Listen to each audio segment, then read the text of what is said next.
وبرکاتہ۔ الحمد للہ رب العالمین والصلاة والسلام علی اشرف الانبیاء والمرسلین وعلی آلہ وصحبہ اجمعین وعلی من تبعہم بإحسان اجمعین الى یوم الدین، اما بعد فاعوذ باللہ من الشیطان الرجیم، بسم اللہ الرحمن الرحیم۔ محمد الرسول اللہ والذین معہ اشداء علی الکفار رحماء بینہم تراہم رکعا سجدا، صدق اللہ العظیم وصدق رسولہ النبی الکریم ونحن علی ذلک لمن الشاہدین والشاکرین والحمد للہ رب العالمین۔ ان اللہ وملائکتہ یصلون علی النبی یا ایہا الذین آمنوا صلوا علیہ وسلموا تسلیما، اللہم صلی وسلم وزد وبارک علی حبیبک سیدنا ونبینا ومولانا محمد وعلى آلہ وصحبہ افضل صلواتک وعدد معلوماتک وبارک وسلم صلاة وسلاما علیک یا سیدی یا رسول اللہ صلی اللہ تعالی علیہ وسلم۔ معزز اور مکرم سامعین کرام، شفیق بزرگوں اور عزیز ساتھیوں اور نوجوان میرے شفیق اور عزیز ساتھیوں، اللہ عز و جل کا احسان عظیم ہے کہ اس نے ہمیں اس مبارک و مسعود محفل میں اللہ عز و جل کے اپنے گھر میں جمع ہونے کا موقع عنایت فرمایا ہے۔ لک الحمد و لک الشکر۔ اور دوسری بات کہ مسجد حاضہ کی انتظامیہ اور میلاد کمیٹی کی جانب سے ہفتہ واری جو عقائد و اصلاح کے عنوان کے تحت رہنے والی ان محافل میں آپ حضرات بپابندی شرکت فرماتے ہیں، اور میں سمجھتا ہوں کہ وقت کی بہت اہم ضرورت ہے، ہر وقت سے رہی ہے مگر اس وقت بہت زیادہ ضرورت ہے۔ معزز نوجوان چونکہ زیادہ ہیں تو اس وجہ سے ایک میں دو باتیں ان کے گوش و گزار کرتے ہوئے اپنی گفتگو کا آغاز کروں گا۔ علم تو آپ کو شاید ہو سکتا ہے کہ کتابوں سے حاصل ہو جائے، علم انٹرنیٹ آج موجود ہے، انٹرنیٹ کا دور دورہ ہے، کوئی چیز آپ اگر انٹرنیٹ پر سرچ کرو تو آپ کو آسانی کے ساتھ مل جاتی ہے، کوئی بھی چیز آپ ڈھونڈنا چاہے تو یوٹیوب چیک کر لو، آپ انٹرنیٹ چیک کر لو، آپ کو مل تو جائے گی، مگر اس کی مثال کیسی ہوگی؟ اس کی ایک عام مثال ہے، کیسی کہ آپ اگر ڈی فارم کر چکے، ڈی فارمیسی کیے ہیں تو آپ فارمیسی میں بیٹھ رہے ہیں، آپ کو معلوم ہے یہ دوائیں ہیں، یہ ہے، یہ ہے، یہ ہے، پتہ ہے کہ یہ دوائیں ہیں، کروسین یہاں رکھی ہوئی ہے، کومبی فلیم یہاں رکھی ہوئی ہے، رینٹیک یہاں پر ہے، مختلف جو دوائیں ہیں، میں نام میں تو جانتا بھی نہیں ہوں، مجھے میری فیلڈ ہے نہیں، مگر ایک مثال دینے کے لیے عرض کر رہا ہوں۔ میڈیکل ہال میں اگر آپ کام کرتے ہیں تو آپ کو پتہ ہے کہ یہ دوا یہاں رکھی ہوئی ہے، یہاں رکھی ہوئی ہے، یہاں رکھی ہوئی ہے۔ کچھ اگر اس سے آگے بڑھے ہوئے ہیں تو ان کو یہ بھی پتہ ہے بخار آئے تو یہ دوا لینا ہے، ایسیڈیٹی ہو جائے تو یہ دوا لینا ہے، پیٹ خراب ہو جائے تو میٹروجل دی جاتی ہے، وامٹنگز ہو رہے ہیں تو ڈومیسٹول دی جاتی ہے، موشنز آ رہے ہیں تو لوموٹل لی جاتی ہے۔ میں مثال دے رہا ہوں، میں آپ کو یہ بھی پتہ ہے، مگر آپ کے پاس اگر کوئی آدمی آئے آ کر کہیں کہ مجھے یہ پرابلم ہے تو آپ دوا بنا کر نہیں دے سکتے۔ کون سی دوا کتنی مقدار میں کب استعمال کرنی ہے یہ آپ کو ڈاکٹر بتا سکتا ہے۔ آپ فارمیسی میں دوائیں رکھ کر کے آپ علاج نہیں کر سکتے، اگر ایسا ہو جائے گا تو پھر فارمیسی کے سامنے قبرستان بھی بنانا پڑے گا، جو یہاں سے رخصت ہوں گے آپ کی دوائیں کھا کر ان کی تدفین کے لیے آسانی ہو جائے گی۔ میں اس لیے آپ چونکہ مثال سمجھ سکتے ہیں اسی لیے یہ مثال دیا ہوں، بلا تشبیہ و بلا تمثیل۔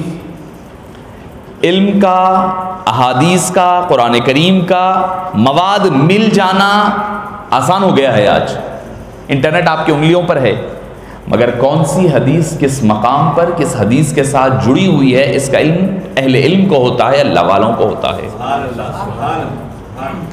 ان کو یہ پتا ہوتا ہے کہ کون سی، جیسا ایک ڈاکٹر ہوتا ہے، اس کا کمبینیشن یہ دوا کے ساتھ یہ اینٹی بائیوٹک لے رہے ہیں تو اینٹی ایسڈ دینا ہے، کتنا پیراسیٹامول دینا ہے، اس کا علم ڈاکٹر کو ہوتا ہے نہ کہ فارماسسٹ کو ہوتا ہے۔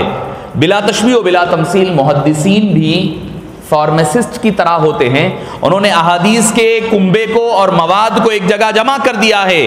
امام بخاری نے جو احادیث پھیلی ہوئی تھی اس کو ایک کتاب میں جمع کر دیا, امام مسلم نے جمع کر دیا, امام ابو داؤد نے جمع کر دیا, ابن ماجہ نے جمع کر دیا, خطیب تبریزی نے مشکات المصابی میں جمع فرما دیا. محدث کا کام ہوتا ہے حدیثوں کو جمع کرنا, فقیہ کا اور اہل دل کا کام ہوتا ہے ان حدیثوں کو کب کیسے کس طرح استعمال کرنا ان کو پتہ ہوتا ہے. تو معزز سامعین کرام, صرف علم کا آج حاصل ہو جانا کمال نہیں ہے, علم کے ساتھ صحبت کا ہونا اصل ضروری ہے. علم آ جائے تو آدمی میں غرور و تکبر پیدا ہوتا ہے. اس غرور و تکبر کو کاٹنے والے کا نام اہل اللہ ہوا کرتا ہے, ان کی صحبتیں ہوا کرتی ہے. اس علم کو صحیح راہ دکھانے والی صحبت ہوتی ہے. اور جو آدمی علم کے ذریعے سے, کتابوں کے ذریعے سے علم حاصل کرتا ہے اس کا 10 گنا حاصل ہوتا ہے. 10 محنتیں ہونے کے بعد جو علم آپ کو علم کے ذریعے سے حاصل ہوتا ہے, اہل اللہ وہ ایک لمحے میں اس محفل کو پوری کر دیتے ہیں, اس کمی کو پوری کر دیا کرتے ہیں. آپ بولیں گے اس کی مثال کیسی ہے؟ اس کی مثال جو میں نے آیت کریمہ کی تلاوت کی وہ اسی کے مصداق ہے, اسی کے حوالے سے ہے. تو آج آن لائن تو ٹھیک ہے, کوئی محفل اٹینڈ کر سکتے ہیں, اس سے علم حاصل کر سکتے ہیں, مگر جو ایک تو اللہ کے گھر میں بیٹھے ہوئے ہیں, ایک مومن کا دوسرے مومن کے قرب میں رہنا. حدیث پاک میں آتا ہے جہاں 40 مسلمان جمع ہو جاتے ہیں ان میں اللہ تعالیٰ ایک اہل اللہ کو, ولی کو اور صالح کو پیدا فرما دیتا ہے. اس ولی اور صالح کے صدقے اللہ تعالیٰ اس بار ساری محفل کے گناہوں کو معاف فرماتا ہے. آپ پوچھیں گے کہ بھئی آن لائن سن سکتے ہیں, آن لائن بھی تو پروگرام ہوتا ہے, اور مسجد میں جا کر بیٹھنے کا کیا ثواب ہے؟ معزز سامعین کرام, مسجد کیا ہوتی ہے؟ یہ جنت کے باغات میں کا ایک باغ ہوتا ہے. جتنی دیر آپ مسجد میں بیٹھتے ہیں تو گویا آپ جنت کے باغ میں بیٹھے ہوئے ہیں اور جنت کی باغبانی کر رہے ہیں. اللہ کے قرب میں رہنے کی ایک دلیل ہوتی ہے. بندہ جب تک مسجد میں رہتا ہے کہ کچھ ساری فضائل اپنی جگہ ہوں گے, گناہوں سے تو بچ جاتا ہے. باہر دوستوں کے ساتھ بیٹھے گا, بھئی یہ ویڈیو آئی ہے دیکھو, نہیں کوئی گندی ویڈیو اچھی, سب ہے انٹرنیٹ کا دورہ ہے, بھئی یہ آئی ہے آپ دیکھ لیں گے, آپ کو آنکھوں کا زنا ہوگا, آنکھیں خراب ہو رہی ہیں, دل خراب ہو رہا ہے, اللہ سے دور ہو رہے ہیں. کبھی دوستوں میں گالی گلوچ میں بیٹھ گئے, ہنسی مذاق آج کل تو ایسا ہو گیا ہے. میں نے پوچھا بھئی آپ گالی دے دیے دوست کو؟ بولے صاحب میرا وہ پکا کلوز فرینڈ ہے. میں بولا ارے بھئی گالی دے رہے ہیں تو مطلب نہیں صاحب, آج ٹرینڈ چینج ہو گیا ہے, جتنا زیادہ کلوز فرینڈ ہوگا اتنی زیادہ گالیاں دے گا. نوجوانوں کو میں غلط نہیں کہہ رہا ہوں گا, اگر نوجوان ہیں جو جانتے ہوں گے, مجھے بچے نے بتایا ہے, مجھے نہیں پتا, میں تو گالی دیتا نہیں ہوں, تو گالی سنتا ہوں. الحمدللہ جو ہمارا سرکل ہے علماء کا, دوست احباب کا یا بچوں کا, کوئی گالی دینے والا نہیں ہے, نہ گالی ہم سنتے ہیں نہ دیتے ہیں. تو بچے نے بتایا نہیں صاحب آج کل ٹرینڈ چل رہا ہے. سب سے قریب دوست وہ ہوتا ہے جو سب سے زیادہ گالیاں مطلب فری ہوتا ہے, وہ بتانے کے لیے کہ بھئی وہ فری ہے اس سے زیادہ. جبکہ حبیب پاک صلی اللہ علیہ وسلم نے کیا فرمایا تھا؟ لیس المؤمن بلعان, مومن گالی گلوچ کرنے والا نہیں ہوتا. مومن بات کرے تو رحمتوں والی بات ہوتی ہے, شفقتوں والی بات ہوتی ہے. رحمتیں بکھیرنا مومن کا طریقہ ہوا کرتا ہے. تو آپ دوست کے محفل میں بیٹھیں گے, گالی گلوچ ہو جائے گا, گناہ ہو جائے گا. اب آپ اللہ کے گھر میں مسجد میں بیٹھے ہوئے ہیں تو میں آپ کو کم سے کم اس وقت کی تو گارنٹی دے سکتا ہوں کہ آپ کوئی گناہ نہیں کر رہے ہیں. اس وقت کی ضمانت تو دے سکتا ہوں, اس وقت کوئی آپ گناہ نہیں کر رہے ہیں. آپ بولیں گے صاحب میرا دل کہیں اور تھا. دل میں آنے والے خیالات پر کوئی روک ٹوک نہیں ہے اور اس پر کوئی گناہ بھی نہیں ہے. اس امت کا صدقہ ہے, حبیب پاک کا صدقہ ہے کہ اگر آدمی دل میں کوئی برے خیالات وسوسے پیدا بھی ہو جائیں تو اس پر گرفت ہونے والی نہیں ہے, اللہ وہ معاف فرمانے والا ہے. تو میں آپ کو اس وقت کی تو ضمانت دے سکتا ہوں کہ آپ جو اللہ کے گھر میں بیٹھے ہوئے ہیں کم سے کم اس وقت آپ گناہوں سے محفوظ ہیں. تو میں یہاں کے ذمہ داران کو, کمیٹی کے ذمہ داران کو مبارکباد دیتا ہوں کہ نوجوانوں کو کم سے کم اتنے وقت, گھنٹہ, آدھا گھنٹہ, 2 گھنٹے کے لیے انہوں نے گناہوں سے محفوظ رکھا ہے. اور اس عمر میں گناہوں سے بچنا سب سے بڑا کمال ہے. میں کہوں گا, میں کہتا بھی ہوں, ہمیشہ سے کہا ہوں کہ آج کے دور میں فرائض پورے کر لیں, نماز, روزہ, زکوٰۃ, حج کر لیں, ساتھ جو جس پر جو ضروری ہے, فرض ہے وہ پوری کر لیں, ماں باپ کے ساتھ حسن سلوک کر لیں اور برائیوں سے بچ جائیں. یہی آج کے دور کی سب سے بڑی ولایت کی دلیل ہے, کیونکہ ماحول پراگندہ ہے, ہر طرف برائی پھیلی ہوئی ہے. ایسے برائی اور پراگندہ ماحول میں اپنے آپ کو گناہوں سے بچا لینا یہ سب سے بڑا آج کے دور کا جہاد ہے. سب سے بڑی یہ میں سمجھتا ہوں کہ اس شخص کی کرامت کہہ دوں گا کہ جو آدمی گناہوں سے ایسے پراگندہ ماحول میں بچ رہا ہے. تو میں مبارکبادی کے بعد اپنی گفتگو کی طرف آتا ہوں کہ اللہ تعالیٰ نے قرآن کریم میں کیا فرمایا. اللہ عز و جل فرماتا ہے محمد الرسول اللہ. محمد اللہ کے، جو ابھی حضرت نے بہترین انداز میں قراءت کلام پاک آپ نے سماعت کی ہے، یہی آیت سے مجھے عنوان ذہن میں آیا اور یہیں سے گفتگو کا آغاز کر رہا ہوں میں. محمد الرسول اللہ، محمد صلی اللہ علیہ وسلم اللہ کے رسول ہیں. تھے نہیں ہیں، عربی کا قاعدہ ہے. کانا محمدن رسول اللہ نہیں ہے وہاں پر. پروفٹ محمد صلی اللہ علیہ وسلم واز دا میسنجر آف اللہ نہیں ہے. معنی یہ ہے محمد الرسول اللہ، محمد صلی اللہ علیہ وسلم از دا میسنجر آف اللہ. عربی زبان کا قاعدہ ہے، محمد ہے رسول اللہ ہے. محمد موصوف ہے، رسول اللہ مضاف الیہ بن کر کے اپنی صفت بن رہا ہے. تو جملہ اسمیہ خبریہ بن رہا ہے جس میں یہ دلیل آتی ہے کہ محمد اللہ کے رسول ہیں. جو تھا بولا تو ایمان بھی اس کا تھا ہو جاتا. لا الہ الا اللہ محمد رسول اللہ، آپ کلمہ پڑھتے ہیں، کیا معنی ہے؟ نہیں ہے کوئی معبود سوائے اللہ کے اور محمد صلی اللہ علیہ وسلم اللہ کے رسول ہیں. اب جو تھے بولے تو عقیدہ بھی تھا ہوتا، پھر ایمان بھی تھا ہوگا. چونکہ حبیب پاک صبح قیامت تک کے لیے نبی ہیں، رسول ہیں. اب آپ کے بعد کوئی نہ نبی آنے والا ہے نہ کوئی رسول آنے والا ہے. صبح قیامت تک حبیب پاک ہی نبی ہے اور رسول ہیں. آپ کا کلمہ صبح قیامت تک باقی رہنے والا، آپ کا دین صبح قیامت تک باقی رہنے والا، آپ کا چرچا صبح قیامت تک کیا قیامت کے بعد بھی رہنے والا. نہ مٹا ہے نہ مٹے گا کبھی چرچا تیرا. مٹ گئے مٹتے ہیں آدھا دشمن سارے، پر مٹا ہے نہ مٹے گا کبھی چرچا تیرا. حبیب آئے بھی نہ تھے تو چرچا تھا، اس وقت بھی چرچا تھا، رہے جب بھی چرچا رہا. دنیا سے پردہ فرما گئے اب بھی چرچا ہے. صبح قیامت تک چرچا رہے گا. قیامت بھی آ جائے گی تو وہ چرچا ختم نہیں ہوگا، وہ چرچا باقی اور ساقی رہے گا، قائم و دائم رہے گا. فقط اتنا ہی مقصد ہے انعقاد محشر کا کہ ان کے شان محبوبی دکھلائی جانے والی ہے. قیامت بھی ہوگی تو مصطفیٰ ہی کا پرچم لہرائے گا، انہی کا چرچا ہوگا. ان کے چرچے کے علاوہ کسی کا نام نہیں ہوگا. امتیں ہوگی تو بھی محمد مصطفیٰ کا نام لے رہی ہوگی.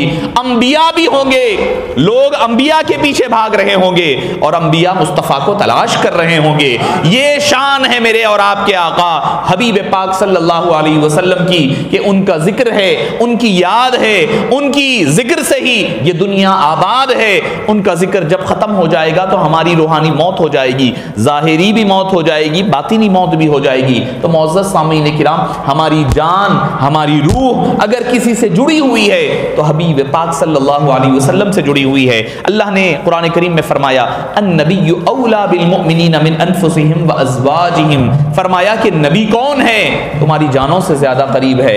اولا اقرب سے زیادہ قریب ہوتا ہے. نحن اقرب الیہ من حبل الورید، ہم بندے کی رگے جان سے زیادہ قریب ہے. اللہ فرماتا ہے آپ آدمی ایک جانور ہے، آپ دیکھتے ہیں جانور ذبح کر رہے ہیں، بکرا بکری کاٹتے ہیں، کاٹنے کے بعد کچھ دیر تڑپتا ہے، کچھ دیر اس کے اندر جان ہوتی ہے، رگے جان ذبح ہو گئی، کٹ گئی، اس کے باوجود وہ تڑپتا ہے، بلکتا ہے، مچلتا ہے.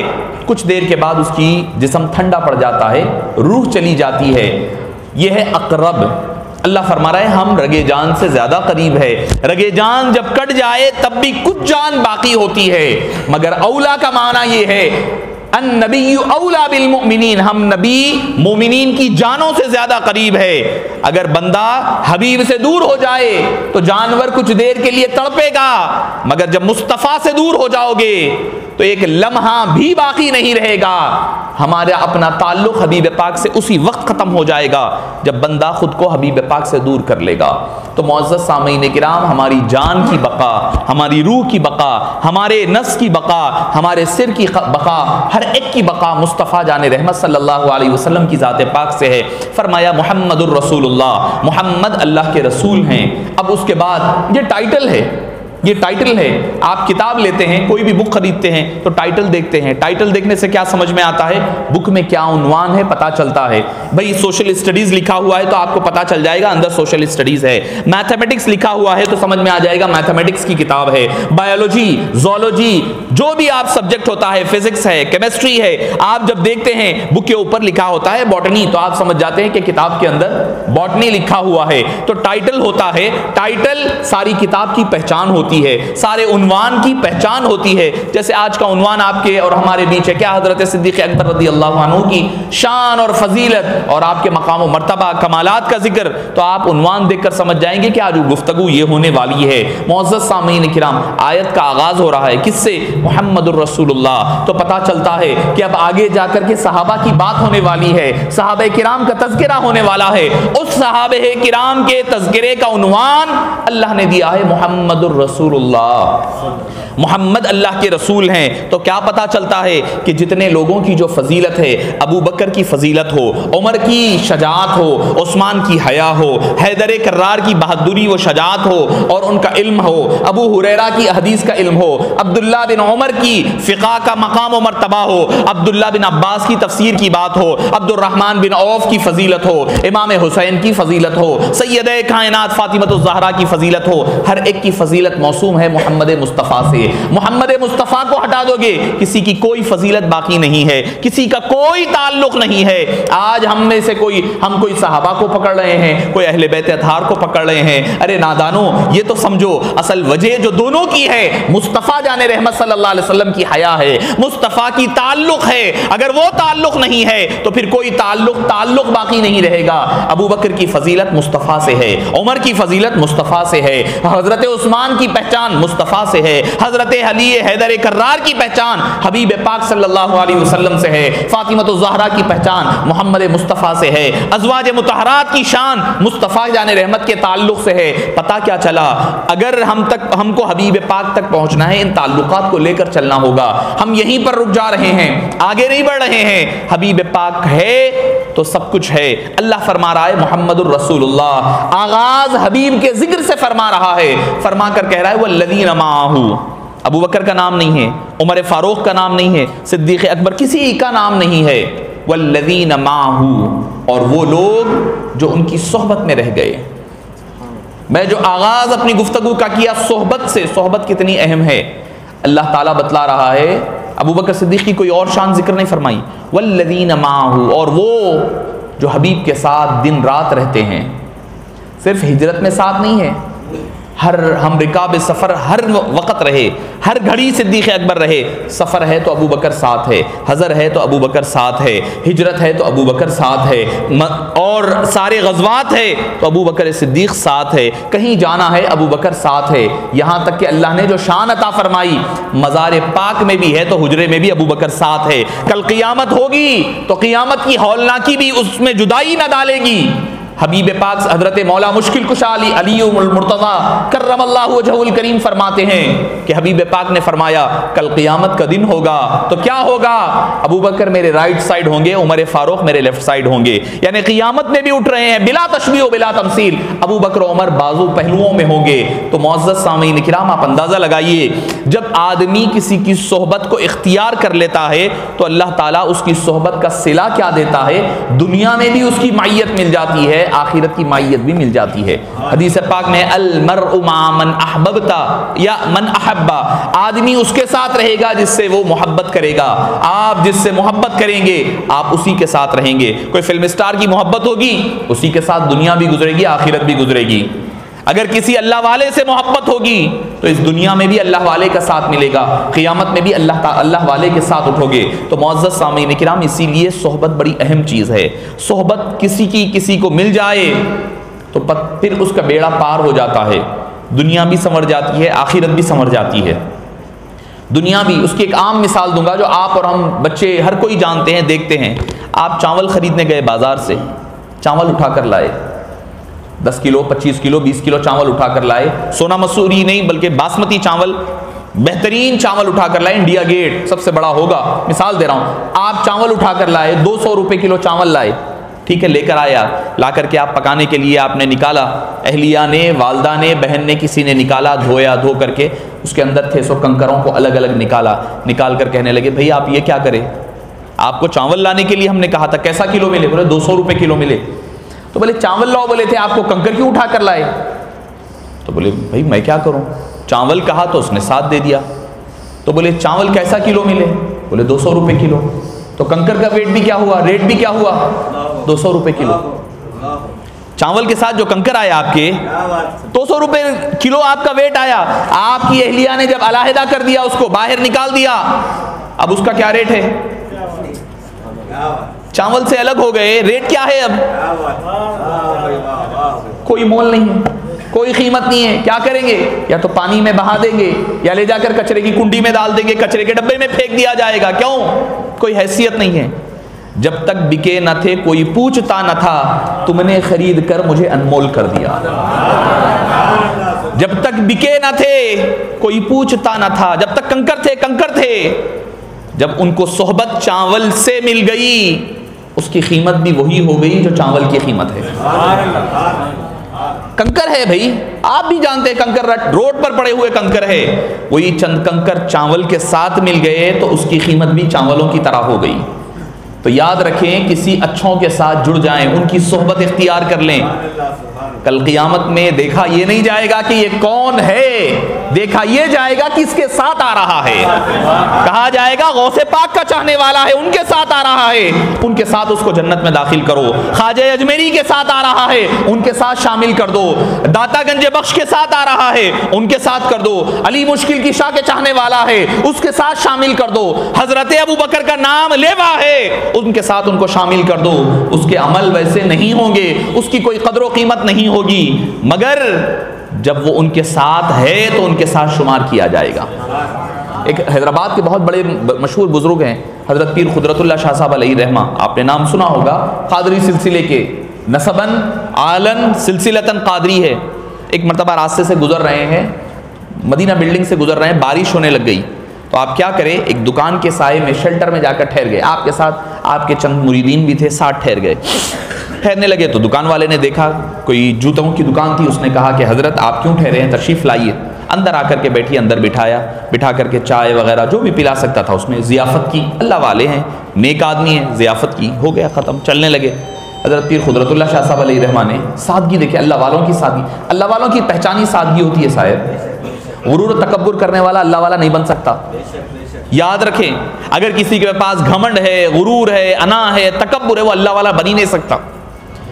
سادگی دیکھیں، حضرت پیر قدرت اللہ شاہ صاحب اتنے بڑے ولی ہیں، مجذوب ہیں، اپنے ساتھ جو مریدین ہیں ان کو کہنے لگے، میاں میں آپ لوگوں کے ساتھ تھا تو اس وجہ سے اس شخص نے میری بھی عزت اور تکریم کی، میری وجہ سے، آپ لوگوں کی وجہ سے میری عزت و تکریم ہوئی۔ کہہ کر کہنے لگے، میاں دسترخوان پہ کوئی آدمی، کوئی بزرگ ہے، عالم ہے، عالم کے ساتھ کوئی آدمی آ جاتا ہے تو وہ بھی اسی دسترخوان پر بیٹھتا ہے جس پر اللہ والے اور بزرگ بیٹھا کرتے ہیں، عالم بیٹھا کرتے ہیں۔ کیوں؟ کیونکہ ان کی صحبت میں آیا ہے، ان کے ساتھ آیا ہے۔ تو کہنے لگے جنت میں بھی یہی معاملہ ہوگا کہ یہ نہیں دیکھا جائے گا کہ عمل اس کا کیسا ہے، یہ دیکھا جائے گا یہ کس کے ساتھ اٹھتا بیٹھتا ہے، کس کی صحبت میں رہتا ہے۔ تو صحبت بڑی اہم ہے، سوچ سمجھ کر کے اپنی صحبت کو اختیار کریں۔ نوجوان ہیں اسی لیے کہہ رہا ہوں کہ صحبت کو بہترین استعمال کریں۔ تو معزز سامعین کرام، اللہ تعالیٰ فرماتا ہے والذین معہ، اور وہ جو ان کی ساتھ رہے، سنگت میں رہے، معیت میں رہے۔ مراقبہ معیت کہا جاتا ہے اس کو، وَهُوَ مَعَكُمْ أَيْنَمَا كُنْتُمْ، تم جہاں کہیں ہو وہ تمہارے ساتھ ہے۔ وَالَّذِينَ مَعَهُ، جب انہوں نے ان کی معیت کو جس نے اختیار کر لیا، تو مفسرین فرماتے ہیں اس سے مراد صدیق اکبر رضی اللہ عنہ وارضاہ کی ذات ہے۔ اس کا ذکر ایک اور مقام پر آیا ہے، اِذْ يَقُولُ لِصَاحِبِهِ لَا تَحْزَنْ إِنَّ اللَّهَ مَعَنَا، فرمایا کہ جب آپ نے اپنے صحابی سے کہا، صدیق اکبر ایک ہی شخص ہے 1,24,000 صحابہ میں جن کی صحابیت قرآن سے ثابت ہے، 1,24,000 سب مینار نور ہے، ہماری آنکھوں کے تارے ہے، ہمارے مینار نور ہے، ہدایت کا سرچشمہ ہے، مگر کسی کی صحابیت، کسی کا صحابی ہونا قرآن سے ثابت نہیں ہے سوائے صدیق اکبر کے۔ عمر فاروق سر آنکھوں پر ہے، عثمان غنی سر آنکھوں پر ہے، حضرت مولا مشکل کشا، ہم ان کی آل ہے، اولاد میں صحیح ہے، سر آنکھوں پر ہے آپ کا مقام و مرتبہ، سیدہ کائنات سب سر آنکھوں پر ہے، سارے صحابہ کو ہم مانتے ہیں، مگر کسی کی صحابیت اگر قرآن سے ثابت ہے تو وہ صدیق اکبر ہے۔ اور امام طحاوی علیہ رحمٰن نے عقیدۃ الطحاوی میں فرمایا ہے، اگر کوئی قرآن کریم کا انکار کرے، قرآن کریم کی ایک آیت کا کسی بھی مضمون کا انکار کرے تو وہ شخص کافر ہو جاتا ہے۔ اگر کوئی صدیق اکبر کی صحابیت کا انکار کرے گا تو وہ شخص دائرہ اسلام سے خارج ہو جائے گا۔ کسی اور کی صحابیت پر کافر نہیں قرار دے سکتے آپ، فاسق کہہ لیں آپ، فاجر کہہ لیں، جو کہتے کہیں۔ فقہاء کرام نے الگ الگ مقامات بتائے ہیں، الگ الگ درجے لیولز بتائے ہیں، مگر صدیق اکبر وہ ہیں جن کی صحابیت کا اگر کوئی انکار کرے گا تو وہ سیدھا کافر ہو جائے گا۔ حضرت عائشہ رضی اللہ عنہا کی طہارت اور عفت قرآن نے بیان کی ہے، ان کی پاک دامنی پر کوئی انکار کرے گا تو وہ بھی شخص کافر ہو جائے گا۔ تو قرآن کریم کا یہ اہل سنت، ہمارا اہل سنت والجماعت کے عقائد ہیں جن کو امام ہمارے ائمہ نے عقیدۃ الطحاوی اٹھا لے، امام نصفی کو پڑھ لیں آپ، ان حضرات نے برملا کہا ہے۔ اللہ تعالیٰ فرماتا ہے اذ یقول لصاحبہ، جب فرما رہے تھے آپ کے صاحب نے، آپ جب حبیب فرما رہے تھے اپنے صاحب سے، اپنے صاحب سے، اپنے صحابی سے فرما رہے تھے، کسی اور کو صحابی کہہ کر کے نہیں فرمایا صحبت میں، اور صحابی کہتے ہیں صحبت میں رہنے والا، علم والے کو صحابی نہیں، علم والے بھی تھے وہ، عمل والے کو صحابی نہیں کہا جاتا ہے، کسی صحابیت کا خرچ کرنے والے کو صحابی نہیں کہا جاتا، صحابی کہتے ہیں صحبت میں رہنے والا۔ صحابی کی تعریف کیا ہوتی ہے؟ یہی ہوتی ہے کہ جو ایک لمحے کے لیے حبیب پاک کی صحبت میں ایمان کی حالت میں رہ جائے اور اسی حالت میں مر جائے، اس کو صحابی کہا جاتا ہے۔ اس میں عمل، تقوی، پرہیزگاری، علم کا کوئی عمل دخل نہیں ہے۔ تو پتہ چلا صحبت کتنی اہم ہے۔ آج اگر کوئی آدمی بہت بڑا علم والا بن جائے تو بھی صحابی نہیں بن سکتا، اگر کوئی خرچ مال لاکھوں کروڑوں روپیہ خرچ کر لے تو بھی وہ صحابی نہیں بن سکتا۔ کیوں؟ کیونکہ اس کے پاس علم ہوگا، عمل ہوگا، پیسہ ہوگا، تقوی ہوگا، نہ ہوگا تو کیا نہ ہوگا، مصطفیٰ کی صحبت نہیں ہوگی۔ اگر کسی نے خواب میں بھی اگر حبیب پاک کا دیدار کر لے تو وہ صحابی نہیں ہو سکتا۔ فضیلت اپنی جگہ ہے، وہ مقام و مرتبہ بلند ہوگا مگر وہ صحابی نہیں بن سکتا ہے۔ ان سب صحابہ کے قافلے کے سردار کا نام صدیق اکبر رضی اللہ عنہ ہے۔ آپ ذرا غور کریں، انبیاء بھی ایک کم و بیش 1,24,000، صحابہ بھی کم و بیش 1,24,000۔ اندازہ کریں آپ ان کے مقام و مرتبے کا۔ فرماتے ہیں کہ اللہ کے فیض کے دینے والے انبیاء کرام ہوتے ہیں، انبیاء کرام کے فیض کو بانٹنے والے صحابہ کرام ہوا کرتے ہیں۔ ہمیں جو صدقہ و خیرات ملتی ہے وہ صحابہ کرام کے ذریعے سے حبیب پاک کی خیرات ملتی ہے۔ اللہ کی اطاعت کیسی کرنا، بندگی کیسی کرنا، حبیب پاک نے کر کر کے بتایا، اور حبیب پاک کی بندگی اور اطاعت کیسا کرنا ہے صحابہ کرام نے کر کر کے بتایا۔ ان سب صحابہ میں افضل ترین شخصیت اور ذات کا نام صدیق اکبر رضی اللہ عنہ وارضاہ ہے۔ تو میں عرض کر رہا تھا، اللہ فرماتا ہے اذ یقول لصاحبہ لا تحزن، آپ رنجیدہ مت ہوئیے، ان اللہ معنا، بے شک اللہ ہمارے ساتھ ہے۔ کون ہے؟ اللہ ہے، حبیب پاک ہے، اور حضرت ابو بکر صدیق ہے۔ دو ہی لوگ ہیں غار میں بس دو ہی لوگ ہیں، حبیب پاک اور حضرت ابو بکر صدیق۔ اور اللہ کیا فرماتا ہے، حبیب کیا فرماتے ہیں؟ ان اللہ معنا، تیسرا جو ہے اللہ ہے۔ یہاں تین ہے، ایک میں ہوں، ایک تم ہو، ایک میرا رب ہے، میرا اللہ ہے۔ اندازہ لگائیے اس مقام کی بلندی کا۔ وہ حبیب پاک جن کی ایک نظر اٹھ جائے تو ڈوبا ہوا سورج پلٹ جائے، وہ حبیب جن کی نظر اٹھ جائے تو چاند دو ٹکڑے ہو جائے، حبیب پاک وہ جن کی ایک نظر اٹھ جائے تو وہ ابو جہل کے بند مٹھی میں رہنے والی کنکریاں کلمہ پڑھنے لگ جائے، وہ حبیب پاک وہ جن کی ایک نظر اٹھ جائے تو پتھروں میں جان پڑ جائے، سمندروں میں پانی میں تلاطم پیدا ہو جائے، اور جھاڑ اور پہاڑ کلام کرنے لگ جائیں، چرند و پرند کلام کرنے لگ جائے۔ ایک نظر کافی ہے، ایک نظر حبیب پاک کی کافی ہے۔ ارے کسی کے دل پر پڑ جائے تو اس کی دل کی دنیا بدل جائے، ٹھیک ہے نا؟ یہ سب کوئی انکار نہیں کرے گا، مگر قربان جائیے صدیق اکبر رضی اللہ عنہ پر 3 دن 3 راتیں غار ثور میں تنہا صدیق ہے، ادھر مرید ہے ادھر مراد ہے، ادھر محب ہے ادھر محبوب ہے، ادھر عاشق ہے ادھر معشوق ہے۔ ایک نظر کافی ہو جائے، کسی پر پڑ جائے تو اس کا بیڑا پار ہو جائے۔ یہاں 3 دن 3 راتیں کتنی نے نظریں پڑی ہوگی؟ کس قدر کمال اللہ نے صدیق اکبر پر فرمایا ہوگا۔ امام نبہانی علیہ رحمہ فرماتے ہیں کیوں فرمایا 3 دن 3 راتیں؟ لوگ کہتے ہیں، امام قاضی ایاز نے بھی ذکر فرمایا، امام نبہانی نے ذکر فرمایا، بھئی لوگ کہتے ہیں نہیں آپ صلی اللہ علیہ وسلم نے غار ثور میں پناہ لینے کے لیے گئے۔ اکثر لوگ کہتے ہیں کہ بھئی کفار مکہ سے بچنے کے لیے پناہ لینے کے لیے غار میں گئے۔ میں کہتا ہوں ارے نادان، حبیب پاک صلی اللہ علیہ وسلم جب اپنے کمرے سے گھر سے نکلے تھے مکے سے، باہر کون تھے؟ کفار تھے، تلواریں لے کر ٹھہرے ہوئے تھے، بھالے لے کر ٹھہرے ہوئے ہیں، نیزے لے کر ٹھہرے ہوئے ہیں کہ ایک لمحے میں آپ کو شہید کر دیں۔ یہی ہے نا منظر، یہی ہے۔ ہجرت کی رات جب باہر نکلے، کفار باہر ٹھہرے ہوئے ہیں، حبیب پاک نے ایک مٹھی مٹی اٹھائی وما اور سورہ یاسین کی ابتدائی آیتیں پڑھی، پڑھ کر کے پھینک دیا، پھونک دیا ان پر، سارے ایسے ہو گئے جیسے کہ ان پر نیند طاری ہو گئی، غنودگی کی عالم طاری ہو گیا۔ کفار کے درمیان سے گروپ میں سے نکل کر حبیب پاک باہر آئے۔ ارے اللہ تعالیٰ جس حبیب پاک کی حفاظت کفار کے نرغے میں سے نکال کر لایا ہے، کفار کے باہر پورا شیلٹر میں سے نکال کر کے حبیب پاک کو شیلٹر دے کر کے نکالا ہے، کیا وہ اللہ تعالیٰ حبیب پاک کو راستے میں حفاظت نہیں دے سکتا تھا؟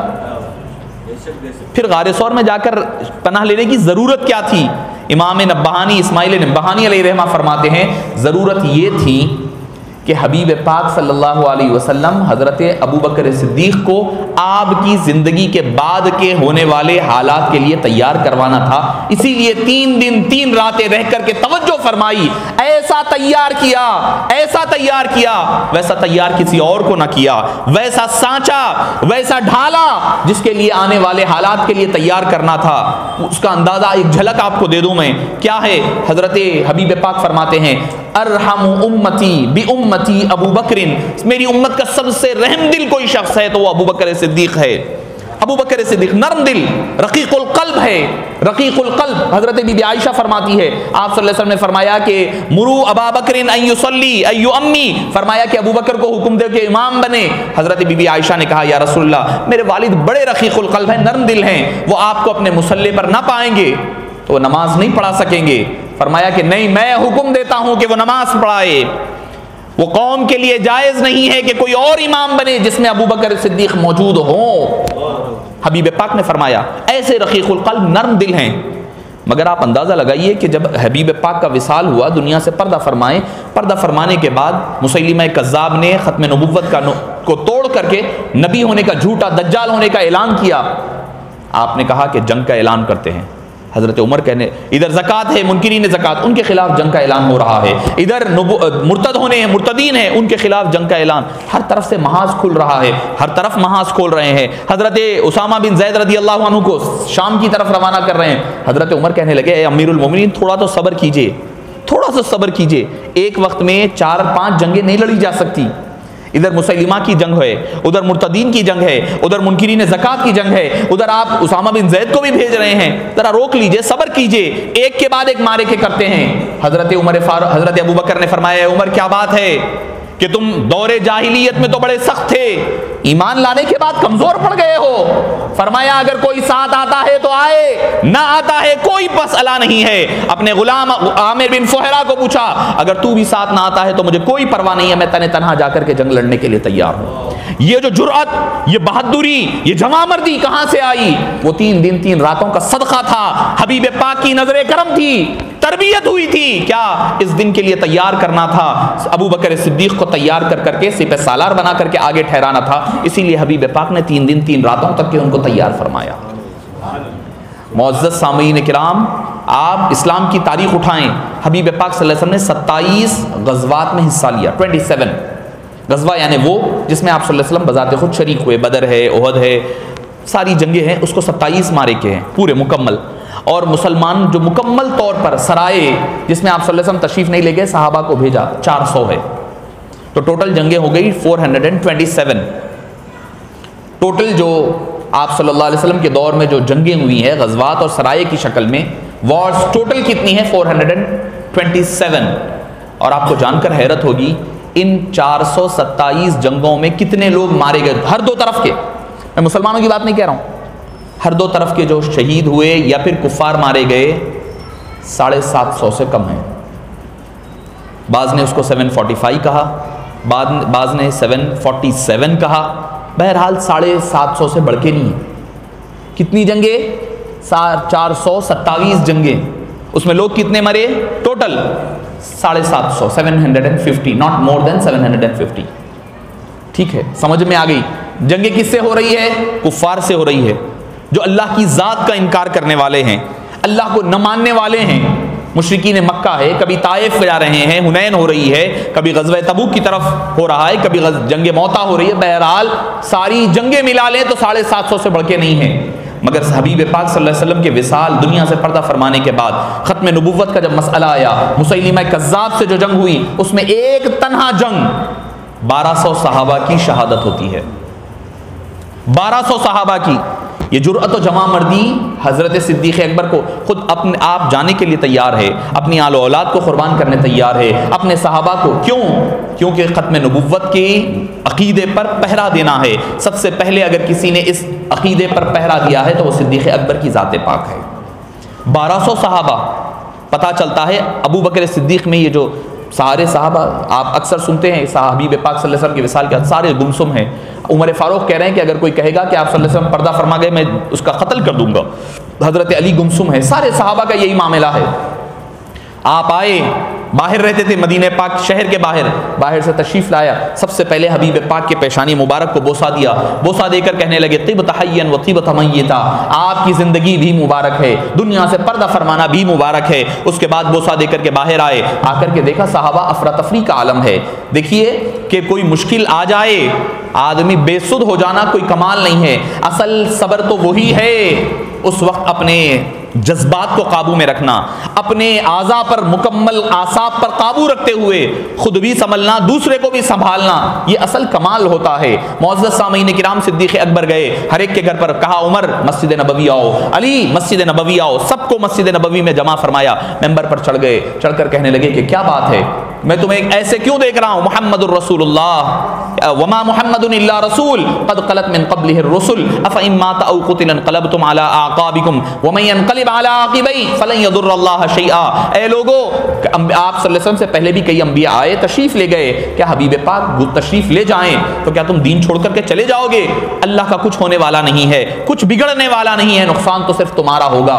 صحابہ حضرت عمر فرماتے خدا کی عزت کی قسم, یہ آیت تو پہلے نازل ہو چکی تھی, مگر جب ابو بکر صدیق کی زبان مبارک سے سن رہے تھے ایسا لگ رہا تھا کہ ابھی آیت ابو بکر صدیق پر نازل ہو رہی ہے, ابو بکر ہمیں سنا رہے ہیں. وہ کہنے لگے کہ معنی اور مفاہیم ہمیں جب سمجھ میں آئے, ہمیں ہوش آیا تو صدیق اکبر نے سارے صحابہ کو سنبھالا. اس کا نام صدیق اکبر ہے. مشکل گھڑی میں سب سے آگے ٹھہرنے والے کا نام صدیق اکبر ہے. ہر مقام پر صدیق اکبر اپنی شان و عظمت کا اظہار کرتے ہوئے نظر آتے ہیں. کوئی لمحہ ایسا نہ رہا جس میں صدیق اکبر پیچھے نظر آتے ہیں. آپ صلی اللہ علیہ وسلم کے اعلان نبوت سے پہلے بھی آپ دوست رہے, نہ آپ نے کبھی شراب کو ہاتھ لگایا, نہ آپ نے کبھی زنا کیا, نہ آپ نے کبھی شرک کیا, نہ کبھی کوئی لوگوں کے ساتھ ظلم و زیادتی کی. یہاں تک کہ ایک مرتبہ آپ مکہ مکرمہ چھوڑ کر جانے لگے, ارادہ کر لیے کہ ہجرت کر میں چلے جاؤں گا. جب وہ نکلنے لگے تو ایک کافر جو نابغہ ہے وہ جا کر کے پکڑ لیا, کہنے لگا آپ کہاں جا رہے ہیں؟ بولے مکہ چھوڑ کر جا رہا ہوں. کہنے لگا کہ آپ نہ جائیں, کافر ہے وہ, پلے درجے کا کافر ہے. کہنے لگے نہ جائیں. کیوں؟ آپ کی طرح ہمارے اندر کوئی اور شخص نہیں ہے, بیواؤں کی ضرورتوں کو پورا کرنے والا, یتیموں کے سروں پر ہاتھ رکھنے والا, مشکل ضرورت مندوں کی ضرورتوں کو پورا کرنے والا, ہر مشکل میں ٹھہرنے والے کی ذات کا نام صدیق اکبر ہے. آپ چلے جائیں گے تو اللہ کا عذاب ہم پر نازل ہو جائے گا. ایک کافر بھی ہے تو مانتا ہے کہ صدیق اکبر کا وجود اللہ کی رحمتوں کا ذریعہ بنتا ہے. آپ کا چلے جانا اللہ کے عذاب کو دعوت دینا ہے. تو مجھے کہنے دیجئے صدیق اکبر کا ذکر اللہ کی رحمتوں کے وجود اور اللہ کے رحمتوں کے نزول کا ذریعہ ہے. آپ کے ذکر سے دوری ہمیں اللہ کے عذاب سے قریب کر دیا کرتی ہے. حضرت عمر فاروق رضی اللہ عنہ وارضاہ نے ایک مرتبہ دیکھا کہ حضرت ابو بکر ہے کہ صبح اٹھ کر جا رہے ہیں, امیر المومنین ہے, صبح اٹھ کر فجر سے پہلے کہیں جا کر واپس آ رہے ہیں. حضرت عمر ہے کوشش میں رہتے, ہمیشہ کوشش میں رہتے کہ میں ابو بکر سے آگے بڑھ جاؤں. کمپٹیشن ہوتا, مال میں نہیں ہوتا تھا کمپٹیشن, مال خرچ کرنے میں کمپٹیشن ہوتا تھا. حسد یہ جائز ہے, یہ حسد فرمایا کہ حسد جائز نہیں ہے, مگر 3 لوگوں کے لیے حسد ہے. اس میں کا ایک حبیب پاک نے فرمایا کہ اگر خوب مال خرچ کرتا ہے تو آپ اس سے حسد کر سکتے ہیں, رش کر سکتے ہیں، اللہ اگر تو مجھے مال دیتا تو میں بھی مال اس سے زیادہ خرچ کرتا. ایک قرآن پڑھنے والا، بہترین قرآن کا قاری جیسے حضرت ہیں ماشاءاللہ، ایسی قرآن کی تلاوت فرمائے ہیں، رش کر سکتے ہیں آپ حضرت پر. اللہ نے اگر مجھے بھی ایسی تلاوت، آواز، لہن عطا فرمائے تو میں بھی تلاوت کرتا. تو معزز سامعین کرام، حضرت ابو بکر، عمر ہے ہمیشہ کمپٹیشن میں رہتے، آگے جانے کی کوشش میں. آج آگے بڑھ جاؤں گا، ابو بکر سے کمپٹیشن ہوتا مگر کبھی نہیں بڑھے. ہم لوگ مال و دولت میں کرتے، ارے ان کے پاس پلسر آئی، اب میرے پاس وہ نئی سی سی کون سی کی آگے والی ہونا، ان کا وہ کار ہے تو میرے پاس وہ کار. ہم یہ کمپٹیشن کرتے. ان میں کیا کمپٹیشن ہوتا؟ نیکی میں کون آگے بڑھے. حضرت عمر فاروق نے دیکھا کہ صدیق اکبر کہیں جا کر آ رہے ہیں، صبح فجر سے پہلے واپس آ جاتے، تو بولے چلو آج ابو بکر صدیق کو ڈھونڈیں گے کہاں جاتے ہیں. پیچھے پیچھے چلے، چھپ کے آ رہے ہیں. جا کے دیکھے تو کیا ہے، جنگل کے راستے میں ایک خاتون ہے، ضعیف خاتون ہے، نابینا ہے، وہ بیٹھی ہوئی ہے. حضرت صدیق اکبر کھانا لے جا کر اس کو کھلا کر آ رہے ہیں. گئے، جا کر کے کھانا کھلایا، کسی کو نہیں پتہ چلا، کوئی دکھاوا نہیں، کوئی نام نمود نہیں، کوئی فیس بک پر نہیں، کوئی ٹویٹر نہیں، کوئی انسٹاگرام نہیں، کہیں نہیں. تنہائی میں اکیلے گئے، فجر سے پہلے اس کو کھانا کھلایا اور واپس آ گئے، واپس تشریف لائے. عمر نے کہا، حضرت عمر نے کہا نہیں، ابو بکر کب جاتے؟ تہجد کے بعد جاتے نا، میں اس سے پہلے جا کے آج کھلا دوں گا اس کو کھانا. ان سے پہلے، ابو بکر سے پہلے جاؤں گا، جا کر کھلا کر آ جاؤں گا. گئے، کھانا وانا بہترین پکا کے گرم گرم. سحر ان کی فجر تو وہ ہوتی تھی، ہماری فجر جب، ہماری رات جب شروع ہوتی ہمارے نوجوانوں کی، تو ماشاءاللہ سے ہماری رات ہی جو ہے 4-5 بجے شروع ہوتی، ان کی صبح شروع ہو جاتی وہاں پر. ہماری وہاں پر آج راتیں ہو رہی ہے. ہمیں سوچنے کی ضرورت ہے کہ کون ہے، حضرت سری سقطی علیہ رحمہ ہے یا ابو الحسن خرقانی علیہ رحمہ ہے. فرماتے ہیں کہ راتوں کا جاگنا اللہ کی رحمت سے دور کر دیتا ہے، برکتیں ختم ہو جاتی ہیں. نوجوان ہے، میں ضرور کہوں گا یہ بات، میری ذمہ داری ہے. ٹھیک ہے اگر کوئی جاب ہے، کوئی مسئلہ ہے، کوئی کام ہے تو اور بات ہے، مگر صرف بیکاری میں راتوں کا جاگنا اللہ کی رحمتوں اور برکتوں سے دوری کا باعث بنتا ہے، برکتوں سے دوری کا باعث بنتا ہے. اس کی مثال دی ہے، ایسا نہیں خالی کہہ دیے. اللہ والے کہتے نہیں، مثال دے کر بتاتے، سمجھاتے ہیں. فرمانے لگے کہ بکری کب سوتی بیٹے؟ وہ تو کب سوتی؟ رات ہوتی ہی سو جاتی ہوں. بکری مغرب کے بعد آپ دیکھ لیں، تھوڑی دیر کے بعد آپ دیکھ لو، سو جاتی انہیں، ٹھہرے ٹھہرے بیٹھے بیٹھے جو بھی ہے سو جاتی ہے بکری. اور کتا رات بھر جاگتا، گلیوں میں بھونک لیتے پھرتا پھرتا پھرتا پھرتا، جب صبح ہونے لگتی فجر سے پہلے پہلے سو جاتا. مثالیں دونوں آپ کے سامنے ہیں.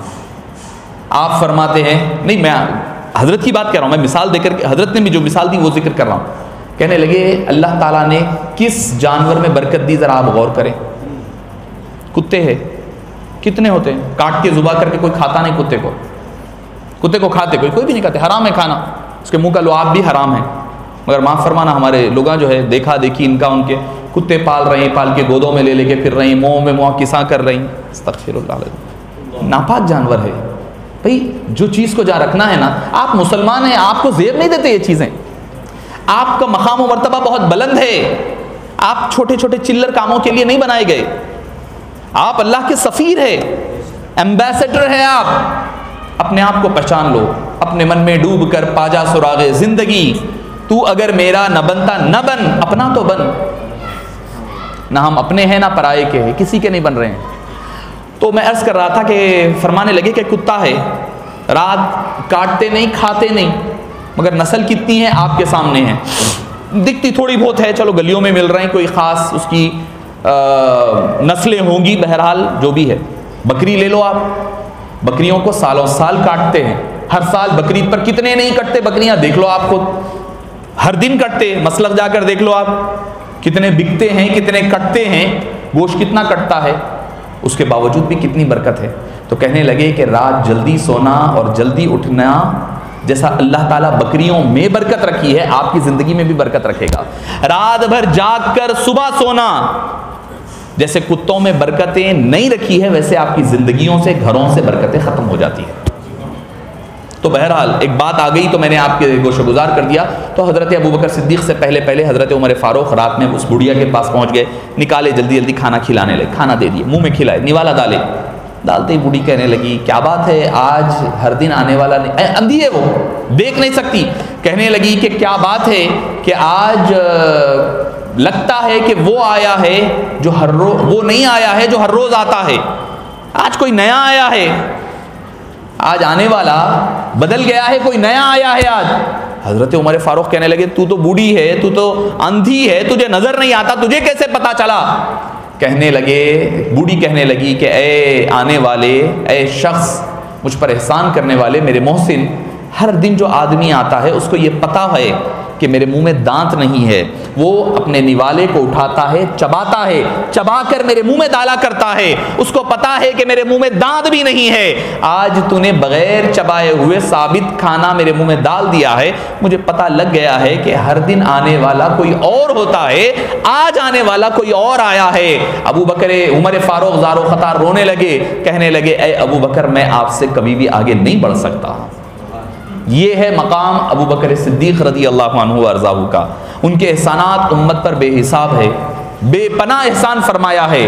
کیسے احسان؟ پوچھا کہ اے ابو بکر تمہیں اس دنیا میں کیا چیز پسند ہے؟ کہنے لگے 3 چیزیں پسند ہے۔ کہنے لگے مجھے سب سے زیادہ جو پسند ہے حبیب پاک کے چہرے کو تکنا پسند ہے، حبیب پاک کے چہرے کی زیارت کرنا سب سے زیادہ پسند ہے۔ جس کی نور، جس کی آنکھوں میں شرم و حیا کا نور ہوتا ہے، وہ اللہ اور اللہ کے رسول کے نور کو دیکھ سکتا ہے، اللہ اور اللہ کے نور کی تجلیات کا مشاہدہ کر سکتا ہے۔ ہماری آنکھیں گندی ہو گئی ہے، ناپاک ہو گئی ہیں، دن بھر کیا کیا نہیں دیکھ رہے ہیں، اچھی چیزیں سب کو پتہ ہے۔ میرے سامنے ایک بات آئی تھی، ایک رشتہ آیا، پوچھنے لگے مول صاحب وہ بچہ کیسا ہے، کیسا دریافت کروں؟ میں بولا آج کل آسان ہو گیا ہے بھائی، کچھ بھی نہ کرو، بچے کا فون لو اور ایکسپرٹ کے ہاتھ میں دے دو، پتہ چل جائے گا بچہ کتنا نیک اور پارسا ہے۔ جو نیک ہے انہیں ایکسپرٹ ہے، جو ہسٹری نکالے تھے، جو IT فیلڈ کے بچے یہاں پر ہوں گے ان کو پتہ ہے آج کل کتنا نے آسان ہے، خالی ایک سسٹم سے کنیکٹ کر دو، سافٹ ویئر ڈال دو، پوری ہسٹری آ جاتی، پورے ڈیٹیل کے ساتھ، وقت کے ساتھ، ٹائم کے ساتھ۔ جب موبائل بندے کا بنایا ہوا ایسا ہے تو اللہ کی کتاب بنائی ہوئی سسٹم کیسا ہوگا آپ اندازہ لگائیے، اس کا سسٹم کیسا ہوگا۔ سارا کچھ اسکرین پہ ہوگا آپ کے سامنے، سیکنڈ وائز چل رہا ہوگا، یہاں یہ کرے تھے، یہ کرے تھے، ایسا چلا ہی جا رہا، چلا ہی جا رہا، چلا ہی جا رہا۔ تو بہرحال ہماری تو آنکھیں ناپاک ہو گئی ہے، دل ناپاک ہے، ہمارا ذہن ناپاک، ہر چیز ناپاک ہو چکی ہے۔ حضرت سیدنا بہاؤالدین نقشبندی علیہ رحمت و رضوان نے کیا خوبصورت بات فرمائی ہے، فرمایا 2 لوگ مجھے کے بارے میں مجھے بہت عجیب لگا، عجیب ترین لوگ لگے۔ کہنے لگے وہ کیسے؟ تو کہنے لگے کہ ایک بندہ ہے جو مسجد میں نماز پڑھ رہا ہے، اس کا دل کہیں اور لگا ہوا ہے۔ مجھے حیرت ہوئی اس پر، نماز تو اللہ کے آگے جھک رہا ہے، جو میں سر بسجدہ ہوا کبھی تو زمین سے آنے لگی صدا، تیرا دل تو ہے صنم آشنا، تجھے کیا ملے گا نماز میں؟ تو بولے اس کا دل تو کہیں اور ہے، نماز یہاں ہے۔ عجیب آدمی لگا مجھے۔ پھر فرمایا دوسرا عجیب ترین آدمی وہ لگا جو بازار میں کاروبار کر رہا ہے مگر اس کا دل اللہ کی یاد میں لگا ہوا۔ تو اپنے دل کو اللہ کی یاد سے جوڑ لو، آپ کی دنیا بھی کامیاب ہو جائے گی، آخرت بھی کامیاب ہو جائے گی۔ حضرت ابو بکر نے کہا مجھے سب سے پہلی چیز آپ صلی اللہ علیہ وسلم کے چہرہ تکنا مجھے سب سے زیادہ عزیز لگا، عزیز ہے مجھے۔ اور اس کی کیسی علامت تھی پتہ ہے آپ کو؟ مفسرین نے مسند ابو یعلا وغیرہ میں آتی ہے حدیث پاک، کیا ہے؟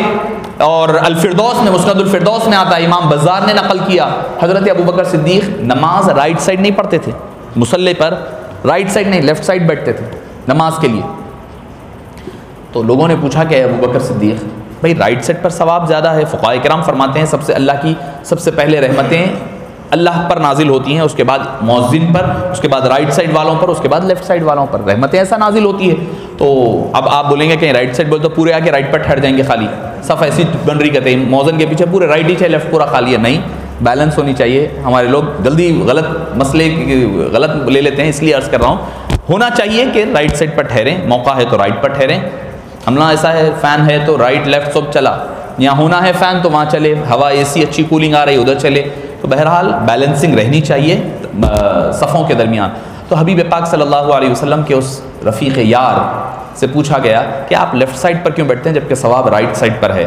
تو پہلے تو انکار کیا، جب اصرارن پوچھا گیا تو کہنے لگے میں حبیب پاک کے دیدار سے محروم رہنا نہیں چاہتا، ہر وقت حبیب کے چہرے کو تکتے رہتا ہوں۔ ایک نماز ہوتی ہے کچھ لمحات کے لیے، کبھی کبھی وہ بھی کنکھیوں سے دیکھ لیا کرتا ہوں۔ علامہ اقبال نے جس کو کہا تھا کہ ازاں ازل سے تیرے عشق کا ترانہ بنی، نماز تیرے نظارے کا ایک بہانہ بنی، ادائے دید سراپا نیاز تھی تیری، کسی کو دیکھتے رہنا نماز تھی تیری۔ کہنے لگے کہ بھئی نماز میں بھی ہم کبھی دیکھ لیتے کناکیوں سے، مگر ہوتا یہ ہے کہ نماز میں کہیں نہ کہیں خشوع اور خضوع کی وجہ سے ہم سامنے دیکھا کرتے ہیں تو دیدار مصطفیٰ سے محروم رہ جاتا ہوں میں، اتنی دیر بڑی مشکل سے برداشت کرتا ہوں جب میں چاہتا ہوں اگر میں رائٹ سائڈ پر نماز پڑھوں گا تو حبیب پاک جب سلام پھیریں گے، میں جب سلام پھیروں گا حبیب پاک پھیریں گے تو میں تو سیدھا دیکھ رہا ہوگا، السلام علیکم ورحمۃ اللہ رائٹ سائڈ پر امام پھیرے تو مقتدی بھی ادھر پھیریں گے سلام، جب پھر امام لیفٹ سائڈ پر پھیریں گے تو مقتدی ادھر پھیریں گے، تو امام کے چہرے پر مقتدی کی نہ پہلے سلام پہ نظر پڑے گی نہ دوسرے سلام پہ نظر پڑے گی، تو اسی لیے میں رائٹ سائڈ نہیں بیٹھتا ہوں، لیفٹ سائڈ بیٹھتا ہوں۔ کیوں؟ جب حبیب پاک السلام علیکم ورحمۃ اللہ رائٹ سائڈ پھیریں گے تو میرا کیا ہوگا، میرا سلام جب پھرے گا تو حبیب پاک ادھر لیفٹ پھیرتے رہیں گے، میں رائٹ پھیرتے رہوں گا، میرے پہلی نظر حبیب پاک کے چہرے پر پڑے گی، نماز ختم ہوتے ہی پہلا دیدار مصطفیٰ کا ہوگا۔ اگر رائٹ سائڈ ہوگا تو کسی اور کے چہرے پہ نظر پڑے گی یا دیوار پر نظر پڑے گی، مگر جب لیفٹ پر ہوں گا تو میری پہلی نظر حبیب پہ چہرے پر ہوگی اور حبیب کی پہلی نظر میرے چہرے پر ہوگی۔ حبیب ادھر دیکھ رہے ہوں گے، میں ادھر، آپ انداز سمجھ گئے ہوں گے، جب امام صاحب ادھر پھیر رہے ہیں لیفٹ تو ہم اسٹارٹ کرتے ہیں رائٹ کی طرف، امام نے السلام علیکم ورحمۃ اللہ کہا تو آپ نے رائٹ پھیرا، امام السلام علیکم جب لیفٹ پھیرتے ہیں تو آپ کا چہرہ اس طرف ہی ہوتا ہے۔ تو معزز سامعین کرام، حضرت صدیق اکبر فرماتے ہیں جب حبیب کی نظر میں مجھ پر پڑے، میری نظر حبیب پر پہلے پڑے، اس لیے میں لیفٹ پر بیٹھا کرتا ہوں۔ حبیب کے چہرے کو تکنا مجھے دنیا اور وما فیہا سے سب سے زیادہ محبوب ہے۔ دوسری چیز فرمایا حبیب کے راستے میں مال خرچ کرنا سب سے زیادہ مجھے پسند ہے۔ ایسا لٹایا حبیب خود کہنے لگے میں نے دنیا میں جس نے مجھ پر احسان کیا سب کے احسان کو میں نے ادا کر دیا سوائے صدیق اکبر کے احسان کے، میری بدلے اللہ تعالیٰ کل صبح قیامت ابو بکر صدیق کے احسان کو ادا فرمائے گا۔ آپ اندازہ لگائیے کس قدر انہوں نے احسان کیا ہے، ہر وقت لائے، ہر وقت مال و دولت لٹا دیے، تبوک کا موقع ہے اشارہ کرتے ہوئے چلو سب کچھ لا لیے، جسم کا کرتا اتار دیا یہ سوچتے ہوئے ہو سکتا ہے کہ کوئی صحابی کے پہننے کے کام آ جائے، ٹاٹ باندھ کر کے ببول کے کانٹے لگا کر کے حبیب کے دربار میں آ گئے۔ حبیب پاک نے سب سے یہی پوچھا کیا لے کر آئے ہو، کیا لے کر آئے ہو، اے عمر کیا لائے ہو، اے عثمان کیا لائے ہو، اے علی کیا لائے ہو، اے ابو طلحہ کیا لائے ہو، اے زبیر کیا لائے ہو، ہر صحابی سے پوچھا کہ کیا لائے ہو۔ صدیق اکبر سے یہ نہیں پوچھا کہ کیا لائے ہو، پوچھا کہ اے صدیق گھر پر کیا چھوڑ کر آئے ہو۔ صدیق کی شان وہ شان ہے جو لے رکھ کر نہیں آتا ہے، اسی لیے اس سے پوچھا جاتا ہے اے صدیق گھر کے لیے کیا چھوڑ کر آئے ہو، ما ترکت لاہلک یا ابا بکر، اے ابو بکر اپنے گھر والوں کے لیے کیا چھوڑ آئے ہو۔ اور جیسی امید تھی ویسا ہی امید پر کھرا اترنے والے کا نام صدیق اکبر ہے۔ کہنے لگے یا رسول اللہ صلی اللہ علیہ وسلم گھر میں تو مال و دولت نہیں ہے، کوئی پیسہ وہ لتا رکھ کر کے نہیں آیا ہوں، چھوڑ کر آیا ہوں تو صرف دو چیزیں چھوڑ کر آیا ہوں، ایک اللہ کو چھوڑ آیا ہوں، ایک اللہ کے رسول کو چھوڑ آیا ہوں، وہ میری آل و اولاد کے لیے کافی ہے۔ معزز سامعین کرام، صدیق اکبر کو پر قربان جائیے، جب دیکھا کہ ببول کے کانٹے لگائے ہوئے ٹاٹ پہن کر آیا ہوا صدیق اکبر ہے، حبیب پاک صلی اللہ علیہ وسلم کی چشمان مقدس سے آنسو رواں ہے، کیا دیکھتے ہیں کہ ملائکہ کے ساتھ جبریل امین تشریف لائے ہیں۔ پوچھا گیا کہ اے جبریل کیا بات ہے، آج تمہارا ڈریس بدلا بدلا نظر آ رہا ہے۔ تو حضرت جبریل امین نے کہا یا رسول اللہ صلی اللہ علیہ وسلم آج آپ کے رفیق نے، آپ کے یار غار نے آج ٹاٹ کا لباس پہن کر آنا پسند کیا ہے صرف آپ کی محبت کے لیے، تو اللہ نے ہم سب کو حکم دیا آج ابو بکر کی اتباع میں اور ان کے تعظیم میں، ان کے پروٹوکول میں آج سارے فرشتے اور ملائکہ ٹاٹ کے لباس پہن کر حبیب کے دربار میں جائیں گے۔ ہے کوئی ایسا لٹانے والا، ہے کوئی ایسا لٹانے والا سخی آپ نے نہیں دیکھا ہوگا، وہ سخی کا نام صدیق اکبر۔ کہنے لگے مجھے دوسری چیز حبیب کی راہ میں مال خرچ کرنا ہے، ان لی مالی و اہلی لک یا رسول اللہ، اے حبیب میرا سارا مال، میری اولاد، سب کچھ آپ کے، لام جو ہے تملیک کے لیے آتا ہے، ملکیت کے لیے، پراپرٹی کے لیے، یعنی یہ بتلا رہے ہیں اے حبیب میں آپ کا غلام ہوں، آپ کا ملکیت میں ہوں، آپ کی تملیک میں ہوں، تو اب جو کچھ میرا کمایا ہوا ہے وہ سب آپ کا ہے، میرا اپنا کچھ نہیں ہے، میرا اپنا کچھ نہیں ہے۔ پھر فرمایا تیسری چیز فرمایا اپنی بیٹی کا آپ کے نکاح میں دینا، عائشہ صدیقہ رضی اللہ عنہا کا۔ آپ کہیں گے کہ بھئی کیا بڑی بات ہے، نہیں بہت بڑی بات ہے۔ ایک والد ہے، والد کی حیثیت سے آپ سوچئے، عمر حضرت سیدہ عائشہ رضی اللہ عنہ کی کم عمر ہے، کم عمری میں نکاح ہو رہا ہے۔ یہ بھی پتہ ہے حبیب پاک صلی اللہ علیہ وسلم کی عمر بڑی ہے، تو لازمی بات ہے کچھ لمحات، کیونکہ حدیث میں آ گیا تھا 60-70 کے درمیان میری امت کی عمریں ہیں، دنیا سے پردہ فرمانے والے ہیں جلدی۔ یہ بھی پتہ ہے، یہ پتہ ہے کہ میری بیٹی جلد بیوہ ہو جائے گی، یہ پتہ ہے، فطری بات کہہ رہا ہوں میں۔ اب محبت علیحدہ ہے صدیق اکبر کی، فطری ایک باپ کی حیثیت سے سوچئے کہ کیا ایک 10-9 سال کی لڑکی کا نکاح 50 سال سے زائد حبیب پاک سے کروا رہے ہیں، یہ جانتے ہوئے کہ میری بیٹی جلد بیوہ ہوگی۔ دوسری چیز یہ ہے کہ بیوہ ہوگی تو چلو ٹھیک ہے بھائی، حبیب پاک کی ازواج میں شامل ہو گئی، حبیب پاک کے بعد دوسرا نکاح کر لے گی، تو سوچتے ہیں نا بھائی چلو بھائی ٹھیک ہے، بڑی عمر میں ہے، ٹھیک ہے، ان کے انتقال کیا دوسری کر دیں گے۔ یہاں پر قرآن نے کہہ دیا تھا وَأَزْوَاجُهُ أُمَّهَاتُهُمْ، کسی کا نکاح نہیں ہوگا، کیوں؟ کیونکہ ساری ازواج تمہاری امت کی مائیں ہیں، ان کا کسی سے نکاح بھی نہیں ہو سکتا، یعنی زندگی بھر بیوہ رہنا ہے۔ دوسری قربانی، آپ قربانی در قربانی دیکھیں، پہلی قربانی بیٹی جلد بیوہ ہوگی، اور انہی کی زندگی میں بیٹی بیوہ ہو گئی۔ حضرت صدیق اکبر بقید حیات ہیں، حضرت عائشہ صدیقہ بیوہ ہو چکی۔ دوسری چیز یہ ہے کہ اب وہ زندگی بھر نکاح نہیں کر سکتی، کسی اور سے نکاح نہیں کر سکتی۔ تیسری چیز کیا ہے کہ حبیب پاک صلی اللہ علیہ وسلم کی مال و دولت، وراثت جو چھوٹے گی وہ بھی نہیں ملے گی، کیوں؟ کیونکہ انبیاء کرام جو کچھ چھوڑتے ہیں وہ صدقہ ہوتا ہے، وراثت میں بھی کوئی مال و دولت نہیں ملے گا، کچھ بھی نہیں۔ نہ نکاح ہوگا، جلد نکاح کر رہے ہیں، جلد بیوہ ہوگی، دوسری خاصیت۔ تیسری خاصیت کسی اور سے نکاح نہیں ہو سکتا۔ چوتھی خاصیت یہ کہ مال و دولت بھی کچھ نہیں ملے گا، وراثت بھی نہیں ملے گی۔ انبیاء کرام جو چھوڑتے ہیں صدقہ ہو جاتا ہے، وراثت پیسہ نہیں ہوتا، علم ان کی وراثت ہوتی ہے۔ تو معزز سامعین کرام، اب آپ اندازہ لگائیے ابو بکر صدیق نے اپنی بیٹی کو حبیب پاک کے نکاح میں دے کر کس قدر قربانی والا معاملہ پیش فرمایا ہے۔ اب ہر موقع پر اپنی آل کو، اولاد کو آپ نے قربانی دار پر رکھا ہے، ہر وقت۔ حضرت اسماء بنت ابو بکر ہے آپ کی بڑی بیٹی، ان کا معاملہ یہ ہوتا ہے ہجرت کی رات اپنی کمر بند کے ساتھ، کمر بند جو ہوتی ہے لڑکیوں کی، خواتین، اس کے ساتھ جو ہے کھانا چھپا کر کے لاتی تھی، لا کر کے حبیب پاک اور حضرت ابو بکر صدیق کو غار میں پہنچا کے جاتی تھی۔ غار ثور 4500 فٹ لمبا ہے، اونچا ہے، اونچائی پر ہے پہاڑ، وہ 4500 فٹ، مذاق نہیں ہے۔ آج ہم چڑھے تو ہمیں پتا چلا کہ کتنا مشکل، حالانکہ ہموار آج ہوئے ہیں راستے، اس وقت کوئی ہموار راستہ نہیں تھا، کوئی ہموار راستہ نہیں۔ اور صدیق اکبر قربان جائیے، جب حبیب پاک کو غار پر چڑھنے تھوڑا سا تکلف ہو رہا تھا تو آپ نے اٹھا کر اپنے کاندھے پر بٹھا لیا، حبیب پاک صلی اللہ علیہ وسلم کو اٹھا کر کے آپ نے پہاڑ پر لے گیا ہے۔ صدیق اکبر نے 4500 فٹ اونچائی پر حبیب پاک کو اپنے کاندھوں پر بٹھا کر کے لے گئے، اور حضرت اسماء اتنی اونچائی پر روزانہ آ کر کھانا دے کر جایا کرتی تھی۔ اسی لیے آپ صلی اللہ علیہ وسلم نے ان کو کہا ذات النطاقین، 2 کمر بند والی، کیونکہ کھانا زیادہ رکھنا ہے نا، 2 آدمی کا ہے تو 2 کمر بند باندھا کرتی تھی۔ تو حبیب پاک نے فرمایا انتی ذات النطاقین، اے اسماء تم 2 کمر بند والی ہو۔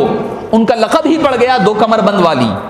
آج بھی طریق الہجرہ مکہ مکرمہ سے جو غار ثور کا راستہ جاتا ہے، اس شارے کا نام شارے ذات النطاقین ہے، آج بھی ہے۔